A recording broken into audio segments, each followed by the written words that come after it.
Hello good morning বন্ধুরা, সবাই কেমন আছো? আশা করি তোমরা সবাই ভালো আছো। তো পঞ্চানন প্রামাণিক চ্যানেলে তোমাদের সবাইকে স্বাগত। তো আবার একটা নতুন ভিডিও নিয়ে চলে এলাম। তো বন্ধুরা, ব্লগটা এখন থেকে স্টার্ট করলাম। এখন বাজে সকাল 7:30 আর ছেলে স্কুলে চলে গেছে। আজকে আমি ছুটি, সেকেন্ড স্যাটারডে। ছেলের 12:30টায় ছুটি হবে। তো মনে হয় আমাকে আজকে আনতে যেতে হতে পারে স্কুলে। তোমাদের দাদাভাই বলে গেলেন যেটা। তো বাজার করে দিয়ে একবারে তোমাদের দাদাভাই বাজারে চলে গেছে। বলছে আমার কখন আসবো কোনো ঠিক নেই, তুমি ছেলেকে আনতে যাবে। তো সঙ্গে থাকো বন্ধুরা, সারাদিন কি হয় না হয় সব তোমাদের সঙ্গে শেয়ার করব। তো প্লিজ পুরো ভিডিওটা দেখার অনুরোধ রইল। দেখো তোমাদের দাদাভাই ইডলি খাচ্ছে।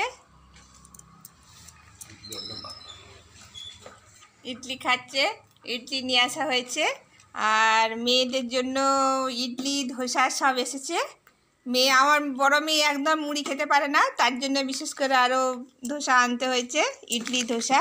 তো দাদুও খাবে বলছে আমি আজকে খাবো।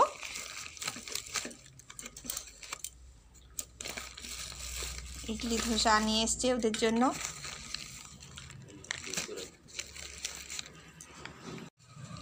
দেখো বন্ধুরা, আমার মেয়ে যে খাচ্ছে, এই যে ধোসা নিয়ে এসছে ওর বাবা।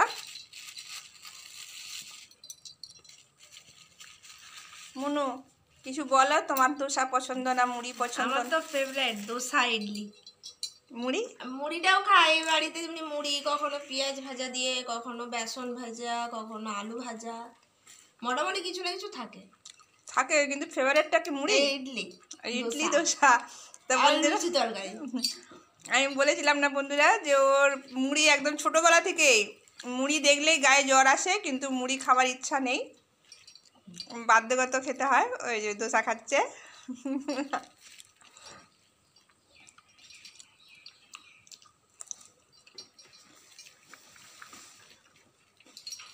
আর এদিকে আমার যে আরেকটি কন্যা, সেও খাচ্ছে, তার মুড়ি ফেভারিট আছে। দেখি এদিকে মুখটা দেখা। হাই। তার মুড়ি ফেভারিট, তাকে মুড়ি দিয়ে দিলেও কোনো সমস্যা নেই।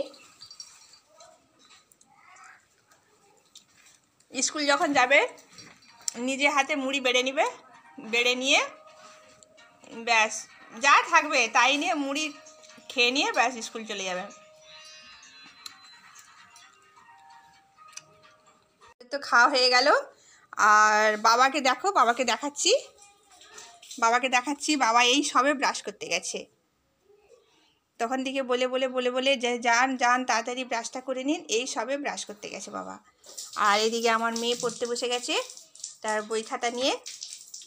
তো রান্না বসাবো, আনতে যেতে হবে, তাড়াতাড়ি করছি, তাই জন্য মাছটা চুলে ভেজে নিই, তাড়াতাড়ি রান্নাটা বসিয়ে নিই। দেখো বন্ধুরা, আমি রান্না বসিয়েছি।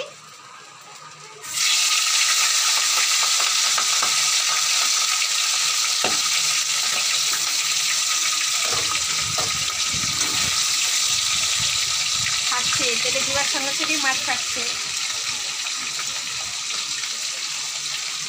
তো মাছ রান্না করছি, কুঞ্জি ভাজা করছি, আর সব রান্না করতেছি। তাই রান্না করতে করতে তোমার শেয়ার করতেছি। সব ধোয়াধুয়ি মাঝামাঝি পরিষ্কার করলাম, সবাই টিফিন খেলাম। বাবা খেয়ে নিয়ে ঘুমোচ্ছে, কেন রাত্রে তো ঘুম হয়নি। বাবা ঘুমোচ্ছে, কিন্তু আমি তো শুতে পারছি না। তো আমার অনেক কাজ, সঙ্গে থাকলেও রান্নাটা করি। তো তারপরে ছেলেকে যখন আনতে যাবো তোমাদের সঙ্গে শেয়ার করবো।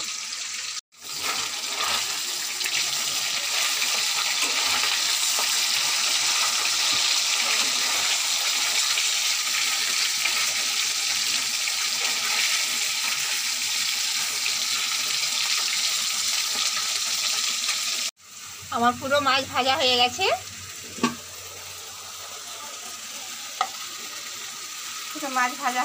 আমার এদিকে মশলা কষা চলছে। মাছের মশলাটা কষে নিয়ে জলটা ঢেলে দেবো। জলদি রান্না করছি বন্ধুরা। 11:30 বেজে গেছে।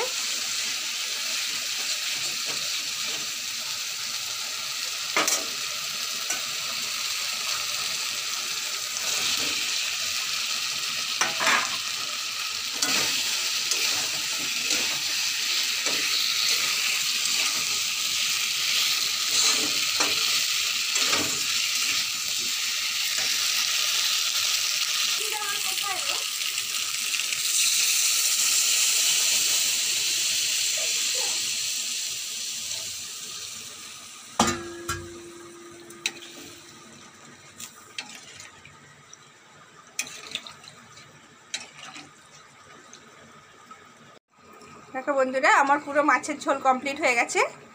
তাড়াতাড়ি করে রান্না করে নিলাম। আর এর সাথে একটু না আমি গরম মশলা দিলাম, শাহি গরম মশলা, বেশ ঝোলটার টেস্ট আসবে ভালো। তো আদা জিরে বাটা দিয়ে আমি রান্না করেছি, সামান্য অল্প একটু পেঁয়াজ দিয়েছি। বেশ হেলদি খাবার, পাতলা ঝোল মাছের একটা, বেশ রুই মাছ ছিল এটা, রুই মাছের পাতলা ঝোল। দেখো বন্ধুরা, বেশ ভালো লাগবে, ভাতের সঙ্গে খেতে খুব সুন্দর লাগবে খেতে। আর এদিকে দেখো কুঁদরি ভাজা, আলু উচ্ছে ভাজা। তো এটা দিয়ে আজকে আমাদের খাওয়া হবে, তার সঙ্গে তো রায়তা থাকতেছে। বেরিয়ে পড়েছি ছেলেকে আনতে। তো দুজন মেয়েও যাচ্ছে আমার সঙ্গে। কি রোদ উঠেছে, তাদেরকে ছাতাটা দিয়েছি। আমি তাড়াহুড়ো করে বেরিয়ে এসেছি, ওদেরকে বলছি তোরা এগিয়ে যা, আমি যাচ্ছি। ছেলে ছুটি হয়ে যাচ্ছে, আর 5 মিনিট বাকি আছে, তার জন্য তাড়াতাড়ি করে রওনা দিচ্ছি। ওরা অনেকটা এগিয়ে গেছে। এই যে অনেক কষ্ট সাথ ধরেছি বড় মেয়ে, আর ওই দেখো আগের দিকে হনহন করে এগিয়ে যাচ্ছে আমার ছোটো মেয়ে। তো ছেলেকে আনতে এসেছি, মেয়ে বলছে মা অনেকটা রাস্তা। না, অনেকদিন পর এসছে তো হেঁটে। কিন্তু আমার মেয়ে এখানে ছোটোবেলায় এখানে পড়েছে, তারপরে সেন্ট্রাল স্কুলে দিয়েছি।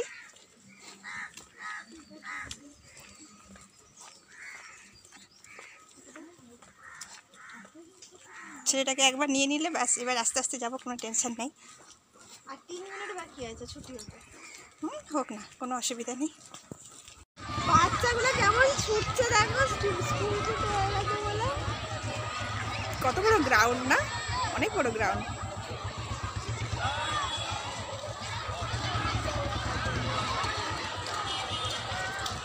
আমার ছেলেকে এখনো দেখতে পাচ্ছি না, একই রকম ড্রেস, বুঝতে পারছি না। হ্যাঁ, সেন্ট্রাল মিসের কত বয়স হয়ে গেছে দেখো, তখন কিরকম ছিল। এই তো ভাই, ওই যে এসে গেছে। এদিকে এদিকে এদিকে আসো, এদিকে আসো। কিছু বলবে নাকি? ওই এক টিচার দেখলেন বলছে ছুটি প্রেয়ার হচ্ছে। এখন ছুটি প্রেয়ার হয়। এই যে আমার ছেলেকে নিয়ে নিয়েছি, চলো বাড়ি যাই এবারে। अरे हम जाएंगे, हम जाएंगे, बात करते हैं कल और लोग को बुलाया ही नहीं है। क्या कपड़ा पहनेगा?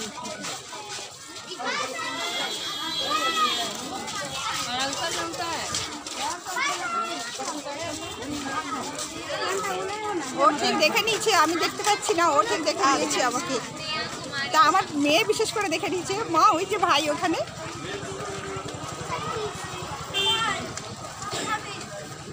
বল কিছু না, বল কিচ্ছু না, আমি আর কিছু।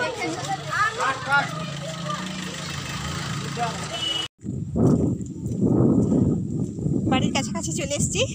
তো ব্যাগটা যা ভারী, গাড়িতে করে যাওয়া যায় বলে বুঝতে পারা যায় না, কিন্তু ব্যাগটা ভালোই ভারী। তো চলো বাড়িতে গিয়ে দেখা করব। ছেলে আগের দিকে দৌড়ে দৌড়ে চলে গেছি। অনেকক্ষণে চলে এসেছিলাম, তোমাদের কাছে বললাম বাড়ি গিয়ে দেখা করব, কথা বলবো, কিন্তু হয়ে ওঠেনি। কেন না, মেয়ে যাবে মেদিনীপুরে, বড় মেয়ে, তো তার জন্য তাড়াতাড়ি করে। আর সত্যি কথা বলতে আমি ব্যাগটা কাঁধে করে বয়ে নিয়ে এসে না একদম হাঁপিয়ে পড়েছিলাম। মানে এত কষ্ট হয়েছিল, ব্যাগটা ভারী, এত আমার ছেলে যে কী করে ক্যারি করে আমি বলতে পারবো না। হ্যাঁ, তো কী করে ক্যারি করে আমি বলতে পারবো না। এই দেখো আমার ছেলেই বলবে, আমার ছেলে টিউশনে গিয়েছিলো, চলে এসে। দাঁড়াও একটু দাঁড়াও, তুমি ভারী ব্যাগটা কী করে ক্যারি করো একবার বন্ধুদের বলো তো, একবার বলে দাও কী করে তুমি ক্যারি করো, বলো একবার, বলো তুমি কিভাবে নিয়ে যাও, কিভাবে ক্যারি করো, বলো একবার, বলো তুমি কি করে, তোমার কষ্ট হয়? কষ্ট হয়। ও, কিন্তু কিছু করার নেই, বলো। দাও একটা হাম্পি দিয়ে দেখ, আদর করে দাও মামাকে। এই পাশটা তো সত্যিকারের খুব ভারী ব্যাগ, এত ভারী ব্যাগ না, আমি যে ভারী বইতে পারি, কিন্তু এটা যে এত ভারী না, আমার খুব কষ্ট হচ্ছিল।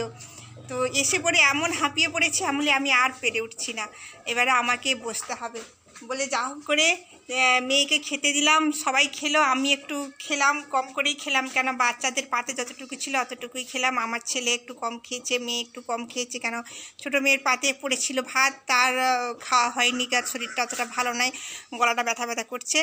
তো আমিও খাইনি। তোমাদের দাদাভাই সেই যে গেছে এখনও ফেরেনি, তাই জন্য আমার আর খাওয়া হয়নি। তোমাদের দাদাভাই ঘরে ভাত না খেলে আমার একদম খেতে ভালো লাগে না, সত্যি, এটা একদম সত্য কথা। তো তাই জন্য মনটা ওই দিকেই পড়ে রয়েছে, সেই কখন আসবে, তাই এক্ষুনি ফোন করেছিল, বলে আমার যেতে আরও রাত হবে, আমি একটা কাজে ফেসে গেছি, তো তুমি চিন্তা করবে না, তোমরা সব কামড়ে ঠিক আছে নাই এসো, আমি না খেয়েই পড়ে থাকি। বলে না না, খেয়ে নাও, দেরি করবে না, একদম দেরি করবে না, খেয়ে নাও, তুমি এখনও খাওনি, ঠিক আছে আমি যাই। তো টেনশন হচ্ছে, সেও খায়নি, তো বলছি আমি হোটেলে খেয়ে নিয়েছি, কিন্তু আমার বিশ্বাস হয় না হোটেলে খেয়েছে বলে। তো ওই শুকনো টুকনো কিছু খেয়ে নেবে, কেক বিস্কুট এসব কিনে খেয়ে নেবে, কিন্তু শরীরটার দিকে একদম লক্ষ্য নেই। তো সঙ্গে থাকো, দেখি বাচ্চারা এসে গেছে, ওই দেখো টিউশন থেকে এসে গেছে। হাই। শরীরটা খারাপ বাবা, হ্যাঁ গলাটা ব্যথা, আমার মেয়ের গলাটা ব্যথা। তো আমি একটু শর্ট ভিডিও করছিলাম, ওরা চলে গেছিলো টিউশনে, তো তার জন্যেই আমার একটু সাজাগুজা। তো সঙ্গে থাকো, একটু পরেই আসছি তোমাদের কাছে। আর স্কুলে এত মানে ভিড়, এত গেটের সামনে ভিড়, বাবা আমি যদি একলা যাই না, মানে আমি নিজেই নার্ভাস হয়ে যাবো। আসলে আমাকে তো সবসময় পাঠায়নি, তোমাদের দাদাভাই নিজেই যায়, নিজেই নিয়ে আসে, নিজেই সব করে, আমাকে শুধু বলছে তুমি ঘরেরটা সামলাও, আমি বাইরেটা সামলাচ্ছি। তো আজকে কোনো প্রকারে সে বাইরে থেকে আসতে পারছে না, তাই আমাকে বলে গেছে যে তুমি গিয়ে নিয়ে আসবে যদি দেরি হয়। আর সত্যি সত্যি দেরি হয়েছে, আমাকে গিয়ে আনতে হলো স্কুল থেকে। তো ভালো লাগে, বাচ্চাদের বিশেষ করে ভালো লাগে যে সবসময় পাপা যায়, আমি গেলে ওদেরকে ভালো লাগে, কেন স্কুলে তো মারাও যায় আনতে, না ওদেরকেও ভালো লাগে যে আমার সেই বন্ধুর মা গেছে। বিশেষ করে আমার মেয়ে বলে, ছোটো মেয়ে, মা তুমি যাবে না আনতে আমাকে প্লিজ? আমি কেন? বলছে আমার বন্ধুর মায়েরা যায়, তুমি কেন যাও না? তো কী করবো বলো, তোমাদের দাদাভাই সব কিছু সামলে নেয়, ওই জন্য আমাকে অত কষ্ট করতে হয় না। তো ঠিক আছে বন্ধুরা, চলো সব কিছু তোমাদের কাছে শেয়ার করলাম, সারাদিন কী করলাম, কী হলো কী না হলো, কী খেলাম, সব কিছু। তো একটু খাওয়া দাওয়াটা দেখাতে শেয়ার করতে পারিনি, কেন কি এত তাড়ার মধ্যে ছিল আর এত পরিশ্রম হয়ে গেছে, তখন আর মনে হয়নি ভিডিওটা করি বলে। তো ঠিক আছে বন্ধুরা, চলো আমার ভিডিওটা যদি ভালো লেগে থাকে অবশ্যই তোমরা লাইক কমেন্ট শেয়ার করবে। আর অবশ্য অনেক অনেক অনেক শেয়ার করছো, অনেক কমেন্ট করতেছো, অনেক সাবস্ক্রাইবে পড়ছে। তো অনেক নতুন বন্ধু আমার এসেছে, যারা অলরেডি আমার বন্ধু হয়ে আছে প্রথম থেকে আজ পর্যন্ত, প্রথম থেকে, তো তাদেরকে বলছি, তো তোমাদের জন্যই সাকসেস হয়েছি, তোমাদের জন্যই আজকে অনেকটা এগোতে পারছি। আর তোমরা পাশে থাকো, এইটুকুই আমি চাইবো। সবসময় বলছি বন্ধুরা, তোমরা আমাকে সাহায্য করো, তোমরা আমাকে তোমরা আমার পাশে থাকো, আমাদের পাশে থাকো, তাতে তোমাদের দাদা ভাই আমি আমাদের পুরো পরিবার তোমাদের কাছে পুরো প্রেজেন্ট করতে পারি যে আমার সংসারে কি হয়, আমরা কিভাবে চলি, আমার শ্বশুরমশাইকে মানে বাবাকে কিভাবে আমরা সেবা করছি, সব সময় সব কিছুটাই আমরা তোমাদের কাছে প্রেজেন্ট করব। তো খুব ভালো লাগছে, তো বলে বোঝাতে পারবো না, খুব ভালো লাগছে। তো সঙ্গে থাকো, যদি আমার ভিডিওটা ভালো লাগে থাকে লাইক কমেন্ট শেয়ার করবে। যারা নতুন বন্ধু তাদেরকে বিশেষ করে বলছি, প্রথমে সাবস্ক্রাইব করে দেবে, তারপরে পাশে থাকা বেলটা প্রেস করে দেবে, তো প্রত্যেক দিনের নোটিফিকেশান ফার্স্ট তোমার কাছে পৌঁছে যাবে। তো চলো বন্ধুরা, আজকের মতো এখানেই শেষ। তো আবার আসছি আগামীকাল নতুন নতুন ভিডিও নিয়ে। Tata, bye bye.